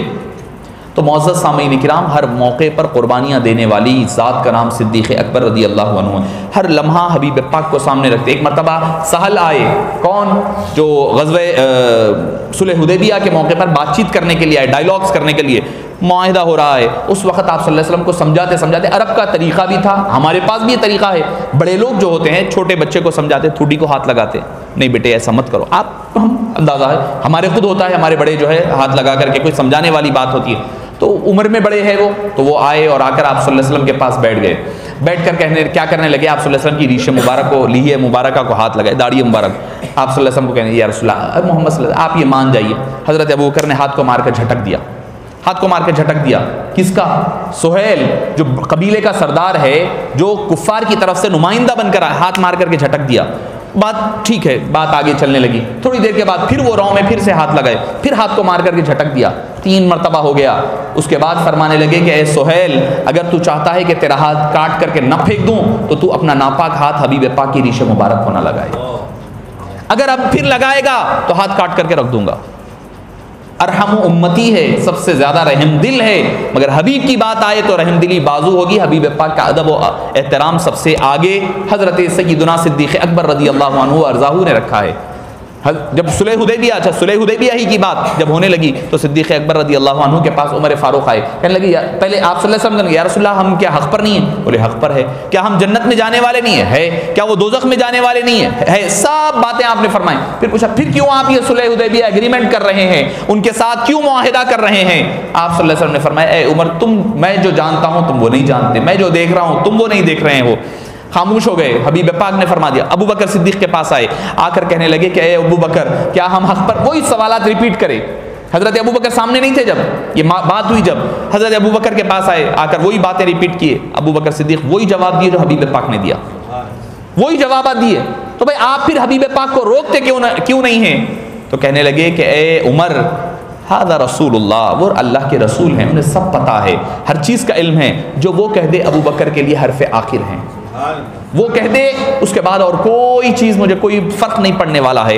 عمر کہنے لگے، حضرت عمر فاروق نے کہا اے ابو بکر مجھے پتا تھا کہ تم ایسے ہی مزاج شناس رسول نہیں ہو کہ حبیب پاک جو کہتے ہو تم بھی وہی کہتے ہو، جو ان کا جواب ہوتا ہے تمہارا بھی جواب یہی ہوتا ہے۔ تو پتا چلا کہ یہ پیر و مرشد ایسے ہو، مرید ایسا ہو، ہمیں وہ بتلایا جا رہا ہے۔ اپنے پیر و مرشد میں فنا ہونے والی شخصیت ابو بکر نے بتلا دیا۔ حضرت یحییٰ منیری نے مکتوبات 2 صدی میں فرمایا دنیا کے سب سے بڑے پیر کا نام حضور اکرم صلی اللہ علیہ وسلم ہے، اور دنیا کے سب سے اعلیٰ و افضل اور سب سے بہترین مرید کا نام ابو بکر صدیق رضی اللہ عنہ و ارضاہ کی ذات مبارک۔ آخری بات گفتگو کہہ کر اپنی گفتگو ختم کر دوں۔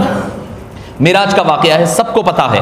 معراج میں آپ صلی اللہ علیہ وسلم تشریف لے گئے مکہ مکرمہ، آ کر کے آپ نے اعلان فرمایا کہ میں مکہ میں جا کر آیا ہوں۔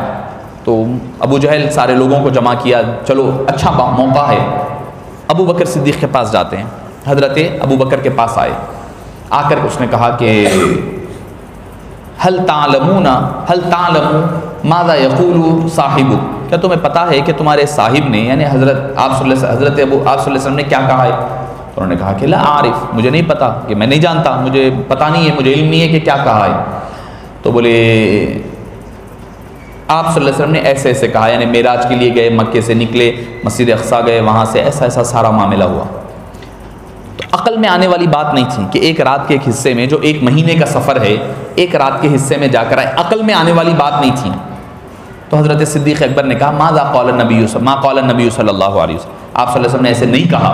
ابھی ملے نہیں ابو بکر صدیق، حبیب پاک سے ملاقات نہیں ہوئی ہے کہ کیا کہنے لگے ما قال النبی صلی اللہ، آپ صلی اللہ علیہ وسلم نے ایسے نہیں کہا، تم جھوٹ کہہ رہے ہو۔ تو ابو جہل نے کہا کہ الان هو یجلس فی الحرم ویقول کذا وکذا وکذا، اس نے کہا کہ اب اس وقت وہ مسجد حرام میں بیٹھے ہوئے ہیں اور یہ ایسے ایسے یہ کہہ رہے ہیں۔ جب ابو بکر صدیق نے یہ سنا تو کہنے لگے کہ کیا آپ نے فرمایا ایسے؟ کہا ہاں۔ بولے کہ اگر سرکار دو عالم صلی اللہ علیہ وسلم نے ایسے فرمایا، صدقت یا رسول اللہ، آپ نے بالکل سچ فرمایا، میں اس کی تصدیق کرتا ہوں۔ جب حبیب پاک کو پتا چلا تو آپ صلی اللہ علیہ وسلم نے فرمایا ابو بکر تو وہ سچائی کو سچانے والے ہی ہے، والذی جاء بالصدق وصدق به، آپ کے ساتھ آپ سچ آیا اور سچ کے ساتھ یعنی سچ حبیب پاک آئے اور اس کے ساتھ ساتھ سچ کو تصدیق کرنے والے صدیق اکبر بھی آئے۔ قرآن کہہ رہا ہے والذی جاء بالصدق وصدق به۔ تو جب آپ اس میں ایک جو نقطہ ہے جو آپ کو بتانا چاہتا ہوں وہ یہ ہے، اس پر گفتگو اپنی ختم کر رہا ہوں، کہ وہ یہ ہے کہ دیکھیے کہ روایت کرنے والا کون ہے، راوی کون ہے؟ ابو جہل ہے۔ راوی کون ہے؟ ابو جہل ہے۔ حضرت ابو بکر نے یہ نہیں دیکھا کہ راوی کون ہے، روایت کون کر رہا ہے یہ نہیں دیکھا، دیکھا کیا؟ اس بات سے میرے آقا کا مقام و مرتبہ بلند ہو رہا ہے، لہٰذا میں تصدیق کر لیتا ہوں۔ یہ میں اصل نقطہ جو آپ کو بتانا چاہ رہا ہوں کہ جس بات سے میرے آقا کا مقام و مرتبہ بلند ہوگا وہ بات چاہے کافر ہی کیوں نہ کہے مجھے قبول ہے۔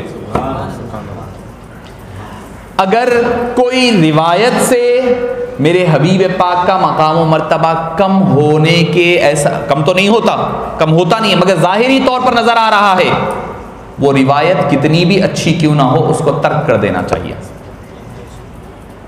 چاہے بخاری کی حدیث ہے، ہوگی اگر کہیں پر اگر حبیب پاک صلی اللہ علیہ وسلم کا مقام و مرتبے میں کمی نظر آ رہی ہو تو اس کی تعویل کرنا پڑے گا، یا اس کی تطبیق کرنا پڑے گا، نہیں تو پھر اس کو بازو رکھ دینا پڑے گا، پڑھ کر خاموشی اختیار کر لینی ہوگی۔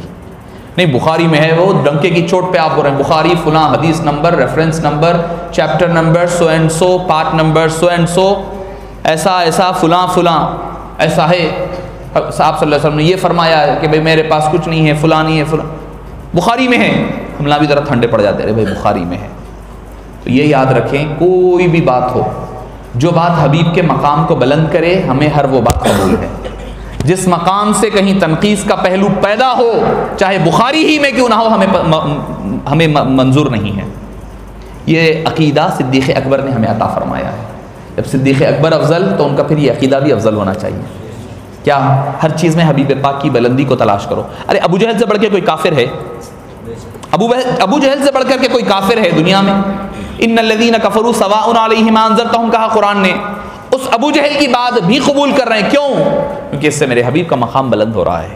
تو جہاں حبیب کی مقام کی بلندی کی بات آئے، روایت میں اگر ذوف بھی ہے تو ہمیں قبول ہے، سر آنکھوں پر ہے۔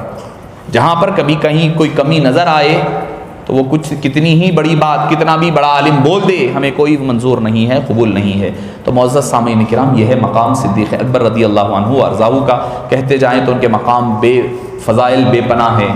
کبھی اللہ نے قرآن میں اتقا فرمایا، کبھی صاحب فرمایا، کبھی اکرم فرمایا، نہ جانے اولو الفضل فرمایا، کئی مقامات پر اللہ نے اشارتاً، کنایتاً، صراحتاً فرمایا۔ حدیث پاک میں تو وضاحت کے ساتھ حضرت صدیق اکبر رضی اللہ عنہ کا مقام و مرتبے کا ذکر ملتا ہے۔ اللہ پاک سے دعا ہے کہ باری تعالیٰ جو کچھ کہا اور سنا گیا اس کو قبول فرمائے، کہنے اور سننے والے کو عمل کی توفیق نصیب فرمائیں، ہمارے نوجوانوں کی اصلاح فرمائیں، ان کو دین پر ثابت قدم فرما اور ان کو ثبات قدم عطا فرما، دین دنیا اور آخرت کی بھلائیوں سے سرفرازیاں عطا فرما، جب تک جییں اسلام پر جییں، مرنے لگے تو خاتمہ بالخیر فرما، اور ہمیں صحابہ کرام کا ادب کرنے اور اہل بیت اطہار سے بے پناہ محبت کرنے کی توفیق نصیب فرما، اور ہمیں اہل سنت والجماعت کے عقائد پر زندہ رہنے اور اسی میں ہمارا خاتمہ بالخیر فرما۔ اے باری تعالیٰ، جتنے نوجوان بیٹھے ہیں ان کے دین دنیا اور آخرت کو سنوار دے، انہیں دین دنیا اور آخرت کی بھلائیوں سے سرفرازیاں عطا فرما۔ ہماری دعاؤں کو حبیب داور صلی اللہ علیہ وسلم، پنجتن پاک، خلفائے راشدین اور حضرت سیدنا ابوبکر صدیق رضی اللہ عنہ وارضاہ کے صدقے و طفیل قبول و مقبول فرما۔ آمین بجاہ طہ و یاسین برحمتک یا ارحم الراحمین، والحمد للہ رب